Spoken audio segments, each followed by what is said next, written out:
So Rodrigo came all the way from a city which is called Malingua, which is in Paraná, Brazil.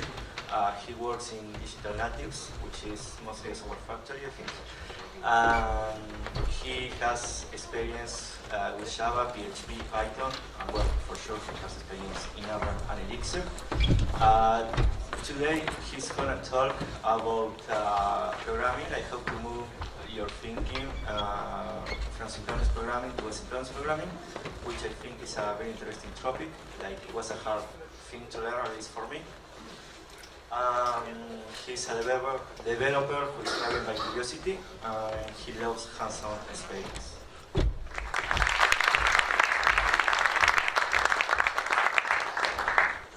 Hello everybody, thank you for coming up.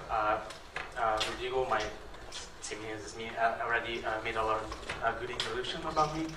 I will complement with a picture of the city where I live in, which has this as a landmark. It's a pretty big ass church. It has like, I don't know, 120 meters or something.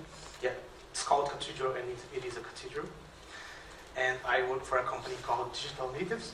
We do mostly Ruby stuff on the front end, and we started and growing our Elixir apps, and also a little bit of Elm. And it's based on Budapest, Hungary. So it's quite a distance, as you can see. There's a star for Buenos Aires. So I work remotely for them. So this is a picture of my dog that keeps the company. So yeah, he does the sleepy part of the pair programming. And I'm half Italian, half Japanese descendant, working in Brazil and working for a company in Hungary. So that's a different kind of mixture. But let's talk about Elixir. And this talk is about how I got into Elixir and how it taught me lessons that are valuable and the benefits of the lessons I learned. It's unfortunate that I use the same template as Simon, but bear with me. Yeah, it is. So before talking about Elixir, I need to talk briefly about this. So who here know what microservice means? Yeah, pretty much everybody. So it's where it all began for me when I started writing my thesis about it. As you can see, microservice is the buzzword of 2014 and started growing, and it didn't stop. It's still pretty relevant. And it is also a controversial and hyped up topic because it grew kind of fast. It's famous people and company talking about it, so people still don't understand pretty well. And it's pretty relevant in Java world, where I come from. So I just started studying it. I jumped in on the hype train and started studying a lot about it. And I'm not going to talk about it. As you can see, the introduction, in short, it's not short. It's not a mistake. You don't have to read it. So it's not simple. It's complicated. It involves a lot of apps aspects. So instead, I'm going to talk about the problems that it's supposed to or it intends to solve in monoliths.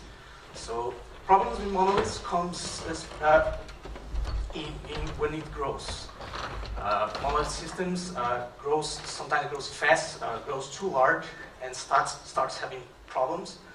And especially in companies that get the big four, I guess, Google, Amazon, and start having a lot of problems with monoliths. And that's where like microservices related stuff came from.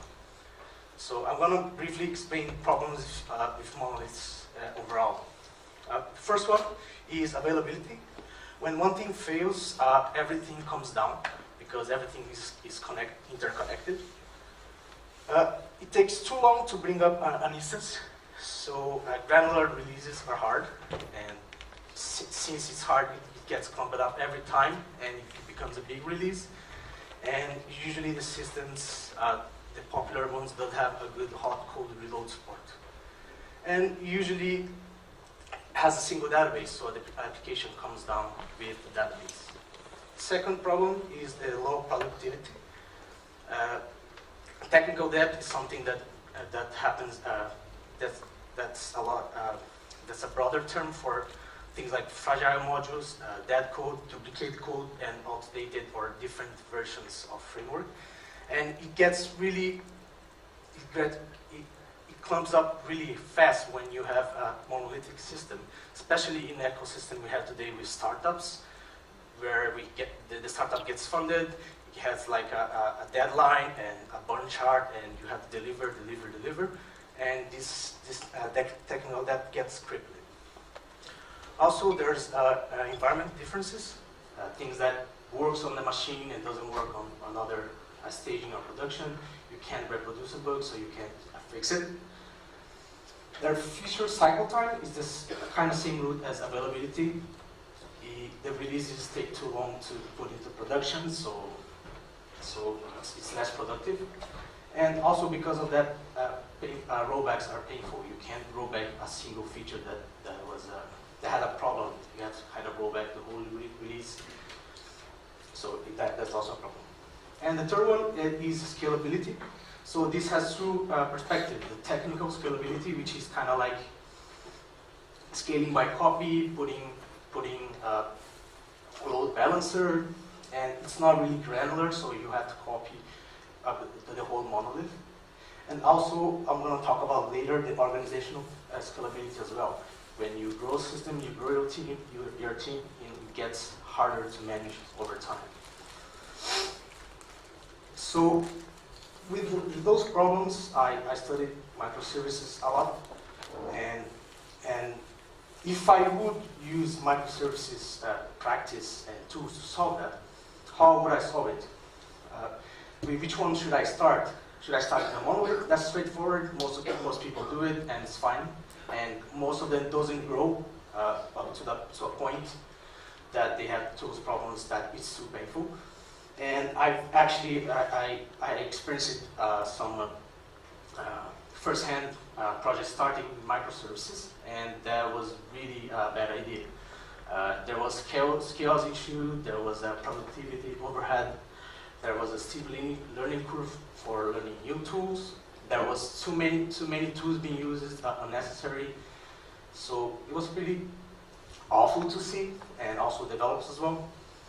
And that's also a bad idea because it costs too much. And how about migration?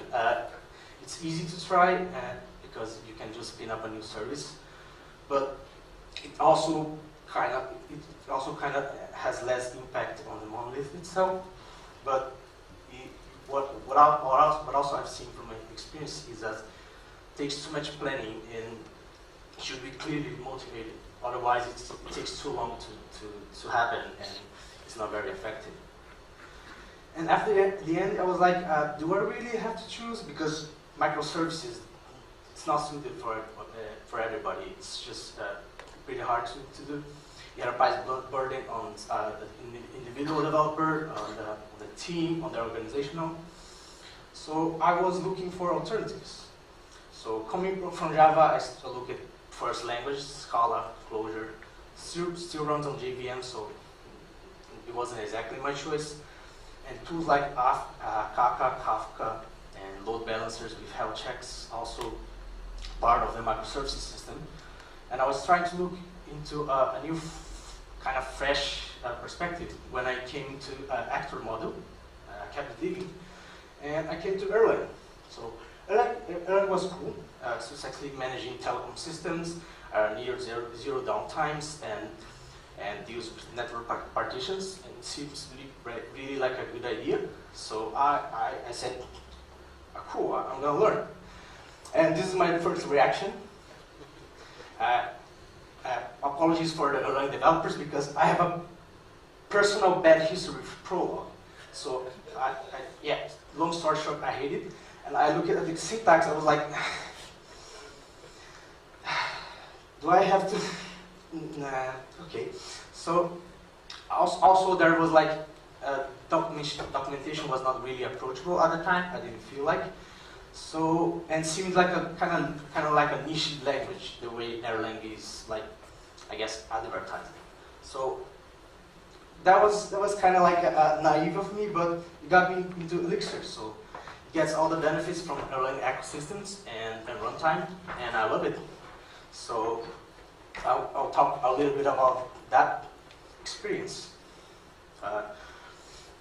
It has a really pleasant syntax. I really like the Elixir syntax. I don't know why, because I don't know Ruby's. I don't like Ruby's syntax. And it's easy to play. The repo is really accessible and easy to play. It's powerful. The docs inside it is really cool. You can just type H and module or function, and just comes all the doc, and it's just easy because you install it and play around. There's the elegance of pattern matching, already mostly lined up by Simon here, and powerful macros as well. There's this comparison procedures. They are mostly written macros inside the language. My favorite, the pipe operator, and you can also define your own, which is pretty awesome from the language. In general, functional programming structural patterns like map, reduce, list comprehension, not list comprehension, list operations. So, where I came from studying these basics of not only the Elixir language but the Beam runtime are the approaches to the monoliths problems, because I started connecting a few dots between studying Elixir and microservices, and it kind of solves a lot of the problems in a different way. So availability, it solves through fault tolerance, because it has granular app restarts. And since downtimes are largely due to transient bugs, restarts usually works. For example, when you have a problem in your desktop app, mobile app or something, usually restarting works.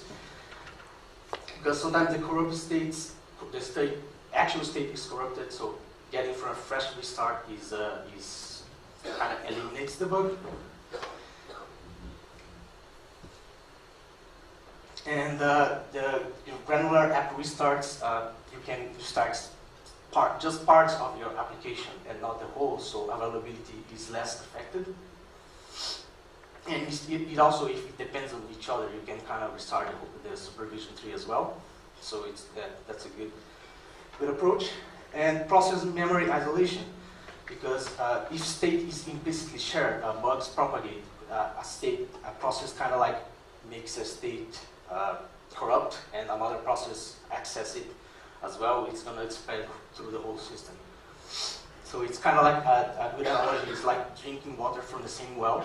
If you poison the water, everyone's going to die. So if everyone has like its own resource, you will have that problem. So the second is low productivity through functional programming. I couldn't put better than Simon did, especially about immutability and composability. Immutability being allowing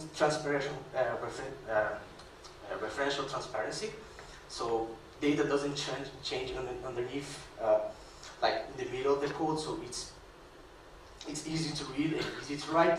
It's testable because you can isolate side effects more easily.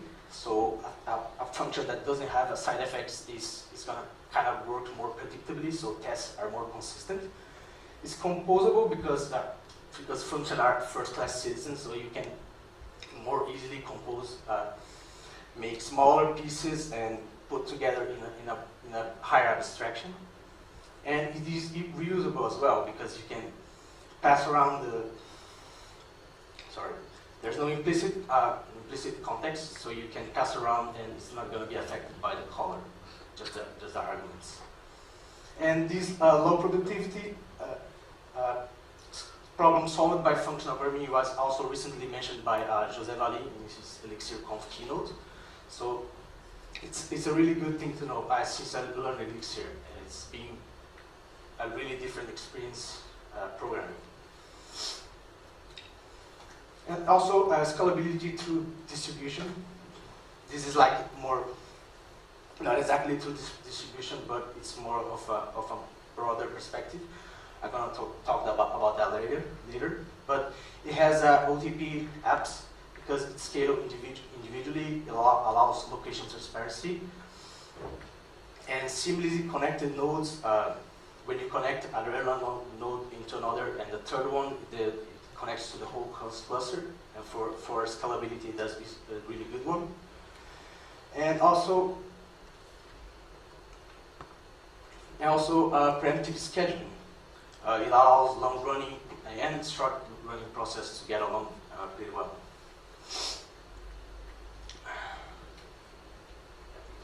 So most of the concepts I mentioned until now is kind of related to this principle, which is asynchronicity.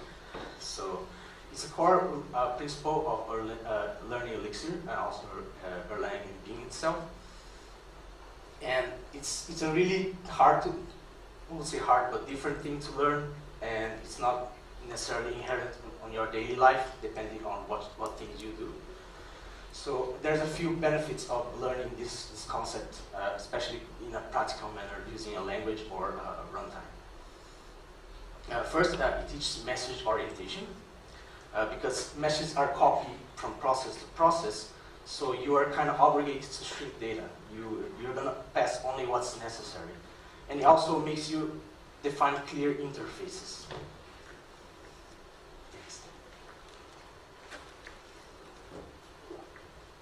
When you're receiving a message from another process and the data is only what's necessary, it forces you to define a clear interface to be able to do what you're being asking. So, and second, allows true object orientation. So when Smalltalk was developing Xerox Spark by a couple of great minds, including Alan Kay, for educational purposes, they defined like object orientation, kind of, and they put in the language, and they mostly focused on message, being object just the abstraction to hold state. But the other language that came after it actually just focused on object and kind of forgot about the message aspect. And there's a recent quote here as well, recent quote by Alan Kay as well, this fine gentleman. I say recent, but it's recent compared to Smalltalk, which was 80s, and I think this is 2003. And to him, OOP means only messaging, local retention, and protection and hiding of state process, which is basically just describing process on being, which is awesome. And he also traced a parallel about biological cells, objects being biological cells or computers in a network. The third one is execution is not blocked for too long. So when a process is waiting for a message, it just sleeps and doesn't waste CPU time. You can fire and forget things without fear, and you can make use of long running and also late running process without hassle. So it's a good addition to your toolbox, and also you can just spin as much process as you want because memory footprint is low. Of course, warning you can't, but you know it's easier and it's less prone to problems, but used with care. It uses event-oriented architecture. Event-based systems are not linear, so it's hard to do in a synchronous manner. So you have to think asynchronously, because data is coming from multiple places and going to also multiple places via broadcasting, for example, and subscriptions. And it introduces alternatives to web general request response workflow, so it kind of changes the way you think. And also it fits well with the growth of WebSocket and web-based applications on the web. This is really a breeze to use. And also uses integration with external systems. Sometimes you just want to dump data. It's easier when you have like just a subscription-based component, and it doesn't interrupt the workflow. And also derived from this is caching becomes easier. It's by nature eventually consistent. You don't want to exactly lock caching, so it doesn't mind being asynchronous.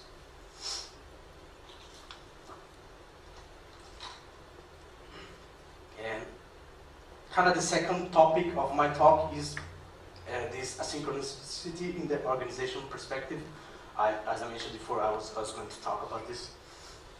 What learning about asynchronicity changed the way I think is that not only in the technical manner, but also in the organizational as it stands for people that make software.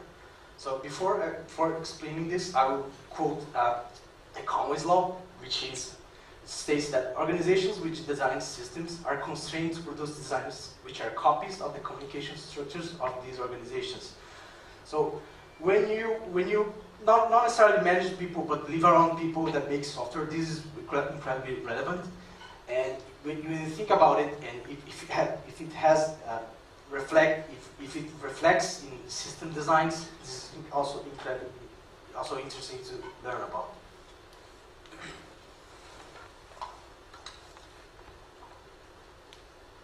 So first point about this perspective is increasing home office and remote members. Do we have people that work remotely in the crowd? Yeah, maybe a third. So when you are working remotely, it's hard to talk to people.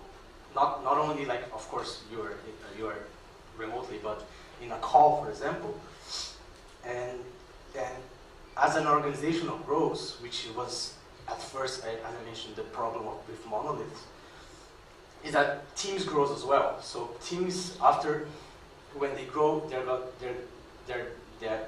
they are split into 2 teams and then put into another room, another floor, another building, city, country, and continent as well. So what happens is that putting everyone in one room that is involved gets hard. So, and even if you put it, you're not gonna have a productive meeting. I think most of developers don't like meetings, especially because of that. So, as the organizational grows, synchronous communication gets harder and harder. So, thinking about asynchronicity in organizational communication is a really interesting point. And I'm going to show a poorly illustrated example of this with this. This is a team. The team is split into because it grows, and then 3, and this triangle is kind of management, because I don't know. People like to manage when things grow, so they put people on top of others, and it happens like this, and start putting people also on top of the other people. There's a term like called middle management, because it's between the management and everyone else. And this is pretty much a classical example of communication overhead, because what happens is, instead of people talking to exactly the person that they need to talk, they have to talk up in the hierarchy. And that's something that happens pretty much on Amazon. There was I think it was an interview with the CTO in the early 2000s about how they solved the problems of too big of a system by splitting the team in what's so-called the 2 pizza teams. So instead of having big teams with big management overhead, they split in small teams with kind of like a flat hierarchy. It wasn't exactly like that because Amazon doesn't still have like fully flat hierarchy, but it's kind of like they did an organizational change to try to solve a system design problem. And I think Martin Fowler coined a term for that, but I don't remember exactly. I will try to remember to the end of the presentation. So there is a kind of like a transition from this traditional hierarchy in companies to the form of flat hierarchy. The company I work for is not too big, but it also already has a flat hierarchy, because the teams are autonomous, and that's really empowering, and we have freedom to do mostly anything we want. So this is pretty cool for developing any kind of project or product.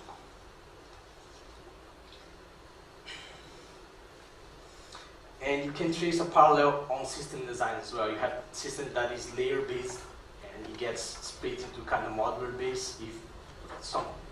Those people work a lot with JavaScript here. Yeah, a few. So it's like Angular and React. There's like this mostly layered architecture, and also you change the way you think into modular things. And I want to mention a more extreme example. This is Japanese. It means tate shakai, which is vertical society. In Japan, it's kind of like culturally accepted for the society to be hierarchical. So if you have a supervisor or something, someone that is supposed to take care of you, you have to fully respect his authority.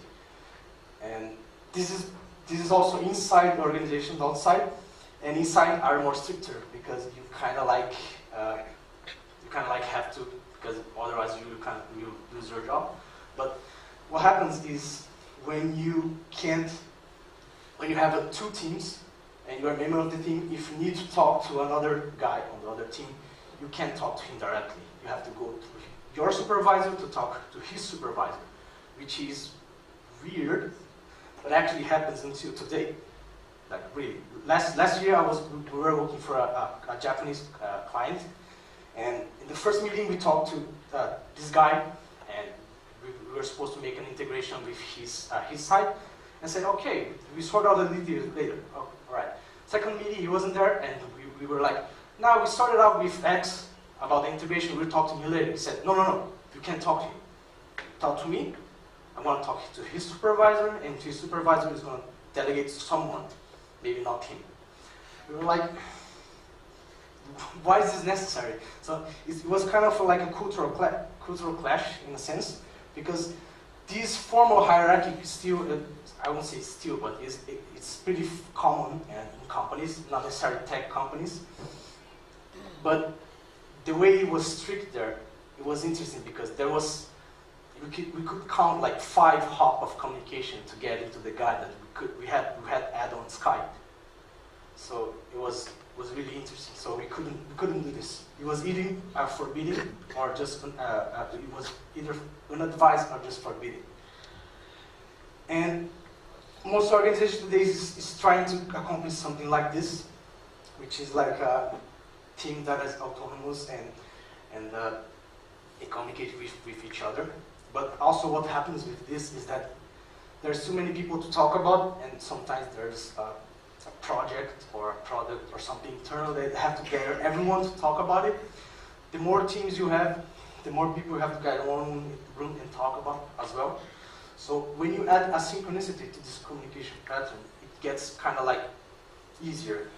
So for example, there's a successful story in Spotify about internal blogs presentation on Fridays, and usually there's a lot of stuff that is more different ways of communication rather than just going to the responsible person and talk directly to the guy. So the takeaway is understand asynchronous communication, not only in the technical sense, but in the organizational sense as well.